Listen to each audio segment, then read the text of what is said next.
Editing is where the story is told. This is where you carve away the stone to reveal the sculpture lying within. There's no right way to edit a video, and each editor has their own style and workflow. I'll be honest with you, editing can get overwhelming. There may be times where you're feeling insecure or comparing yourself to others, and maybe don't want to keep going. Personally, when I feel like this, I try to trust in my workflow, my step-by-step process of how I go from raw footage to a complete video, because I know that if I just keep editing, keep working through it, the end product will be something that I'm satisfied with. So I want to share with you the workflow that took me years to narrow down and experiment and figure out what works for me.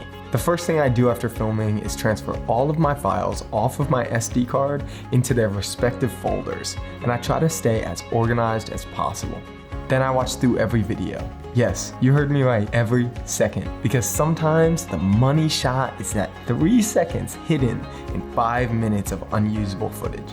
To do so, I place each clip on one track within a sequence or a project.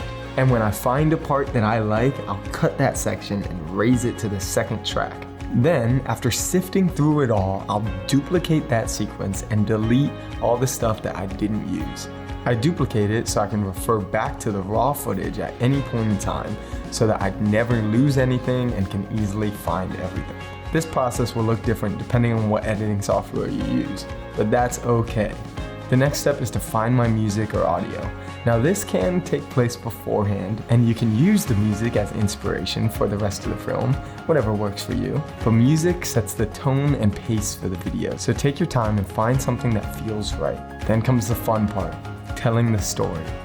The first 10 to 20 seconds are always the hardest, so try not to get discouraged when you can't figure out how you want to start the video. And remember, if you don't love it, you can always go back and change it. Now here's some tips for telling a good story. Shorten each clip. The brain is incredible and people can understand what's going on surprisingly fast. So don't be afraid to shorten each clip, shorter than you think it should be.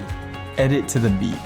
The most natural transitions occur when you match the video to the audio and match cuts to the beat of a song. Avoid built-in transitions. They may seem cool in the moment, but I promise you, they're not. Keep it smooth. Consider starting and ending with a fade to black and fading in and out your audio to ensure no sharp cuts. Make text readable. Now, to start, try not to have too much text. It's a video. People are watching it because they don't want to read about it. But if you do have text, make sure it's up there long enough to be read, choose a color and font that is legible, and triple check your spelling. Get to know your editing software.